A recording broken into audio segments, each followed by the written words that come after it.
Michael హెచార్ట్, ఈయన ఓ space scientist, Christian. ఆయన ఒక పుస్తకాన్ని రాశారు, the 100, A ranking of most influential persons in history.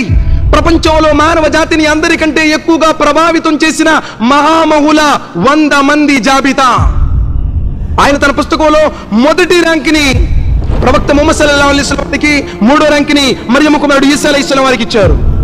ఆయన అంటున్నారు, ఎవరైనా నన్ను ప్రశ్నిస్తే ఎందుకు ఆయన మొదటి ర్యాంక్ని ఇచ్చారు అని, నా సమాధానం ఇదే: ఎవరైనా ఈ భూమి మీద మానవ జాతిని ఇటు ప్రపంచపరంగాను అటు ఆధ్యాత్మికంగాను 2 కోణాల్లో విజయవంతంగా నడిపించిన వ్యక్తి ఎవరైనా ఉన్నారు అంటే అది ప్రవక్త ముహమ్మద్ సల్లల్లాహు అలైహి వసల్లం వారు.